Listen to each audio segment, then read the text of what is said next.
Hello friends, आधार Vishnu education में आपका स्वागत है। आज प्रश्नावली 7.2 क्वेश्चन नंबर 13 हल कराएंगे। देखिए यहाँ पे दिया हुआ है कि एक्स स्क्वायर पूरे का वर्ग है 2 + 3x³ का होल क्यूब। इसका समाकलन करना है। आइए इसको हल करते हैं। तो सबसे पहले आप जानते हैं कि अंश या हर में हम उसी को x मानते हैं या उसी को t के रूप में मानते हैं कि यदि उसका अवकलन करें तो उसमें ऊपर या नीचे वाला टर्म कोई दिख जाए। तो यहाँ पे देखिए सबसे पहले क्या मानना आसान रहेगा। तो यहाँ पे आप मान सकते हैं कि 2 + 3x³ = t। अब चूँकि नीचे वाले को t मानने से क्या बेनिफिट है कि जब इसका अवकलन करेंगे यानी d/2 यानी d/dx करके जब 2 है अचर है तो इसका जब अवकलन करेंगे तो इसका 0 हो जाएगा। और इसका क्या होना चाहिए, तो इसका देखिए क्या होना चाहिए। आप समझ सकते हैं कि 3 × 3 = 9 x² dx बराबर dt। अब आप कहेंगे कि यह कैसे हो गया है। तो अवकलन के केस में एक फार्मूला होता है यानी d/dx x के पावर n का फार्मूला होता है n x पे n-1 होता है। बस यही आपको समझना पड़ेगा। अब जब यह समझ सकते हैं तो बाकी मान आपका आ जाएगा। अब देखिए अब यहाँ से यदि हम x² dx का मान निकाल लें तो 1/9 dt भी हो जाएगा। अब करना क्या है, बस ये उठा करके यहाँ पे रख दीजिए। तो यहाँ पे हम इसको लिख सकते हैं कि 1/9 समाकलन में चिन्ह के साथ dt/t पे q। चूँकि यह पूरा t है और यह q है, यह लिख लेंगे। अब यहाँ पे क्या हो जाना चाहिए, तो 1/9 और ये समाकलन का चिन्ह रहेगा जब ऊपर जाएगा तो t⁻³ और dt। बस इतना ही होना चाहिए। फिर क्या करेंगे कि अब 1/9 और जब इसका करेंगे, इसका जब समाकलन करेंगे तो क्या होना चाहिए, तो आप समझ सकते हैं कि t⁻³ + 1 हो जाएगा और नीचे भी -3 + 1 फिर +c। अब कहेंगे कि इसका कैसे इतना हो रहा है, तो आपको रफ में फिर समझा दे रहे हैं कि समाकलन में x⁻n = होता है कि x⁻n + 1/n+1, ये फार्मूला होता है। तो इसी फार्मूले के तहत ये भी हो जाता है। फिर क्या करेंगे, जब इसको छोटा करेंगे तो यहाँ पे हो जाएगा 1/9, फिर यहाँ पे t पे -2 और नीचे हो जाएगा -2 +c। अब यहाँ पे एक चीज़ और समझना है कि 2 में जब 9 का गुणा करेंगे तो कितना होना चाहिए, तो 1/18, लेकिन यह माइनस के साथ। फिर इंटू यह जब t पे -2 है तो यहाँ पे इनको जब ऐसे दिया गया है तो इनको क्या लिख सकते हैं, तो हम यहाँ पे इनको लिख सकते हैं कि -1/18 फिर यह 1/t², फिर प्लस में c। और क्या कर सकते हैं, तो यहाँ पे देख सकते हैं कि यह माइनस चिन्ह वही रहेगा 1/18 के साथ, और यह 1/, यह हो जाएगा 2 + या t का मान यहाँ पे रख देंगे 3x पे q, और यहाँ पे क्या था पावर में, तो 3, लेकिन यहाँ पे कितना आया है, 2। तो बस इतने की जगह हमें यह आपको ध्यान देना होगा कि इतने की जगह पूरा t है तो t लिख करके, और यहाँ पे यह स्क्वायर है तो यह स्क्वायर कर लेंगे। फिर लास्ट में क्या है, तो +c।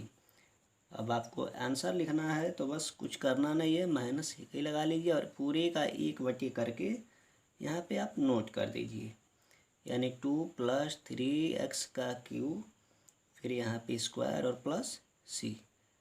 यही आपका रिजल्ट हो जाएगा। अब आइए चलते हैं अगले क्वेश्चन को हल करते हैं।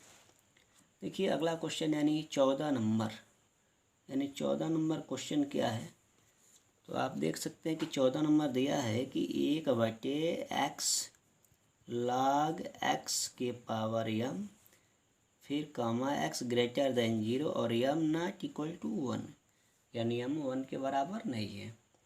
तो देखिए इसको कैसे हल करते हैं। तो सबसे पहले इसको समाकलन चिन्ह के साथ नोट कर लीजिए कि 1/x log x के पावर m फिर dx। अब यहाँ पे भी आपको सोचना पड़ेगा कि ऊपर वाले या नीचे वाले टर्म किसको हम t के रूप में माने। तो देखिए t उसी को माना जाता है जिसका अवकलन करने पे ऊपर या नीचे वाला टर्म आसानी से दिख जाए। तो यहाँ पे हम मान सकते हैं कि log x बराबर t, या मान लीजिए जब इसका अवकलन करेंगे तो अवकलन हो जाएगा 1/x dx बराबर dt। अब क्या करेंगे, बस यही मान अब यहाँ पे आप रख दीजिए। तो यहाँ पे रखेंगे तो इसका मतलब समाकलन में 1/, अब देखिए यह 1/x dx इसके बराबर क्या है, तो dt है, तो यह तो dt हो जाएगा।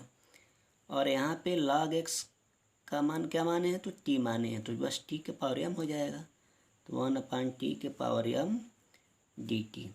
फिर बराबर में क्या लिख लेंगे, तो यहाँ पे वही, तो यह t ऊपर चला जाएगा तो t के पावर -m फिर dt। अब यहाँ पे जब इसको हल करेंगे तो t के पावर -m+1 और नीचे भी -m+1 और ये +c।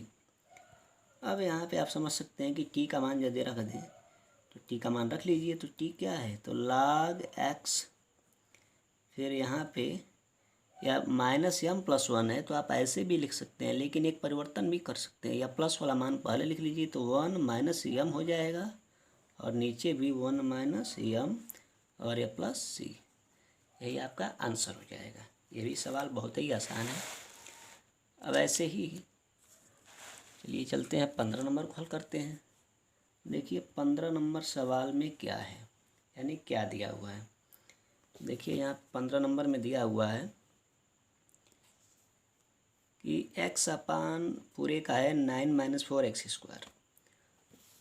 तो इसको भी हल कर लेते हैं कि x अपान 9 - 4x², इनको पहले समाकलन के चिन्ह के रूप में लिख लें तो x बटे 9 - 4x² dx।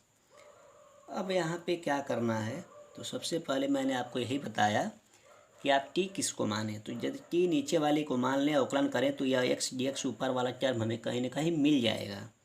इसलिए यहाँ पे आप मान सकते हैं कि 9 - 4x² = t। इसका अवकलन कीजिए तो d dx, ये अचर पद यानी 9 का करेंगे तो 0 होता है अवकलन में, और इसका जब करेंगे तो यह हो जाएगा -8x dx बराबर dt। अब यहाँ से जब x dx का मान निकालेंगे तो -1/8 और यह dt हो जाएगा। अब यहाँ से इसको हल कीजिए तो देखिए क्या होगा, बस मान रखना है, तो यहाँ पे मान रखेंगे तो -1/8 समाकलन में यह dt, और यह देखिए ये पूरे का बट्टी क्या होना चाहिए, t होना चाहिए। हल कैसे करेंगे, तो यहाँ पे आप समझ सकते हैं कि 1/8 रहेगा ही, और 1/t क्या होता है समाकलन के केस में, मैंने पहले दिन का फार्मूला नोट कराया कि log mod में t + c। अब यहाँ पे आप क्या करेंगे कि 1/8 तो रहेगा, लेकिन एक चीज़ आपको समझना पड़ेगा कि यदि यहाँ पे हम log फिर या t पे ऐसे इन्वर्स कर दें तो यहाँ पहले वाला जो माइनस है वह हट जाएगा, और +c, यानी इन्वर्स करने का मतलब कि यहाँ आगे का जो माइनस है इस पर कन्वर्ट हो गया। अब फिर क्या करेंगे कि अब हमें कुछ न कुछ मान रख लेना है, यानी 1/8 फिर log, और t जब इन्वर्स में है जब नीचे लाएंगे तो यह 1 करके होगा, और फिर t का मान रख लेंगे, तो यानी 1/, हमारा t हो जाएगा। और t क्या माने थे आप शुरू में, यहाँ माने थे कि 9 - 4x², यानी 9 - 4x² या t माने थे आप, +c। यहाँ पे आप लिख सकते हैं कि t का मान रखने पर, बस यही करना है आपको, यानी यही आपका रिजल्ट हो जाएगा। ऐसे ही आप एक क्वेश्चन और हल कर लीजिए, जैसे क्वेश्चन नंबर यहाँ पे 16 हल कर लीजिए ना हो तो, बहुत ही छोटा ये भी है। तो देखिए यहाँ पे क्या दिया हुआ है, दिया है कि समाकलन के केस में हम एक ही बार में लिख देते हैं e⁻²x + 3 dx। अब देखिए इसको कैसे हल करेंगे, तो e⁻x का समाकलन में या अवकलन में सेम फार्मूला होता है, आपको पहले से पता है, लेकिन यहाँ पे जो यह दिया हुआ है हम उसको t के रूप में मानते हैं। तो देखिए इसमें t कैसे मानेंगे, तो यहाँ पे लिखेंगे कि 2x + 3 = t। अब देखिए जब इसका अवकलन करेंगे तो ये अचर पद है, अवकलन में अचर पद का मान 0 होता है, यानी 2 dx = हो जाएगा dt। अब जब इतना हो गया तो फिर क्या करेंगे, जब हम dx का मान निकालेंगे तो 1/2 dt हो जाएगा। क्या होगा, 1/2 dt। अब आप यहाँ से यह मान पुट कर दीजिए। तो यहाँ से देखिए मान कैसे रखेंगे, तो 1/2 यानी dx की जगह, फिर यहाँ पे समाकलन का चिन्ह रहेगा और e के पावर, या इसको पूरा t माने हैं तो t और यह dt हो जाएगा। फिर यहाँ पे क्या करेंगे, उनको और छोटा कर लेंगे तो 1/2 e के पावर t का समाकलन e के पावर t ही होता है, और ये लास्ट में अचर पद c जोड़ते भी हैं, स्वेच्छ नियतांक, स्वेच्छाचर।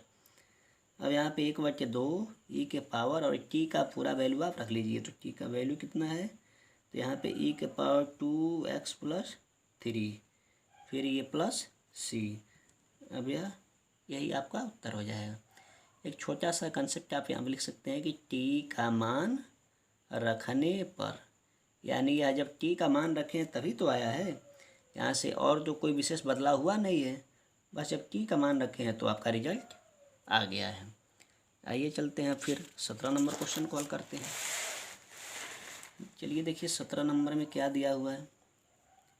तो यहाँ पे 17 नंबर में देखिए दिया हुआ है कि समाकलन चिन्ह के साथ कि x/e फिर x पे स्क्वायर और dx, यही आपका क्वेश्चन है।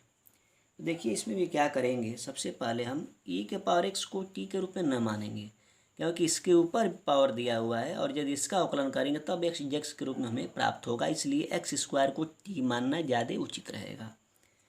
तो यहाँ पे आप नोट कर लीजिए सबसे पहले कि x² = t। तो जब x² = t माने हैं तो यहाँ पे जब अवकलन करेंगे तो 2x dx बराबर हो जाएगा dt। और जब यह हो जाएगा तो आपको यदि x dx बराबर यदि खोजना होगा तो यहाँ पे यह 2 इधर आ जाएगा, यानी 1/2 dt। यानी x dx की जगह अब हमें 1/2 dt यह मान रखना है यहाँ पे। तो चलिए पहले यहाँ पे इसको मान रख लेते हैं। तो देखिए यहाँ पे करना क्या है, तो यहाँ पे लिख लेंगे कि 1/2 इस समाकलन में dt/e के पावर t। अब यहाँ पे आप जानते हैं कि 1/2 रहेगा ही, e के पावर t जब ऊपर जाएगा तो e के पावर -t हो जाएगा और यह dt। अब यहाँ पे और छोटा कर लीजिए तो 1/2 और e के पावर -t का समाकलन में क्या होगा, तो वही रहेगा, बस एक माइनस आपका पहले आ जाएगा। यह ध्यान देने पे वाली बात यही पे है। अब आप यहाँ पे समझ सकते हैं कि जो t का मान है वह आप रख लीजिए। तो देखिए t का मान क्या रखना है, तो t आपने क्या माना था, तो t आपने माना था कि e के पावर या -t का मतलब कि x²। तो बस यहाँ पे कर लीजिए -x², फिर लास्ट में +c। थोड़ा सा और छोटा कर सकते हैं कि जब इसको -1/2 या माइनस में है e के पावर -x² है तो इसको नीचे लाएंगे तो 1/e के पावर x² प्लस में हो जाएगा। तो e के पावर x² बस ऐसे हो जाएगा और यह +c हो जाएगा, यही आपका रिजल्ट होगा। लेकिन एक चीज़ आपको यहाँ पे करना है, लिख लेना है कि t का मान रखने पर, यानी आपने जब t का मान रखा तभी आपको प्राप्त हुआ। वैसे ही ऐसे ही बहुत सारे छोटे छोटे क्वेश्चन हैं, आप इसको हल कर सकते हैं। जैसे 18 नंबर भी देख लीजिए। अब यहाँ पे 18 नंबर क्या दिया हुआ है, तो 18 नंबर में है कि समाकलन में e के पावर tan 1x और नीचे है 1 + x² dx। अब यहाँ पे जब इसको हल करेंगे आप तो देखिए पहले tan 1x का फार्मूला होता है 1/1 + x²। तो यदि ऊपर वाला मानेंगे तो नीचे वाला मिल जाएगा, तो यह मानना आसान रहेगा ऊपर वाले को। यदि नीचे वाले को मानेंगे तो यह ऊपर वाला डायरेक्टली नहीं मिल पाएगा, इसलिए यहाँ पे आपको समझना होगा या नोट कर लेना होगा कि tan 1x = t।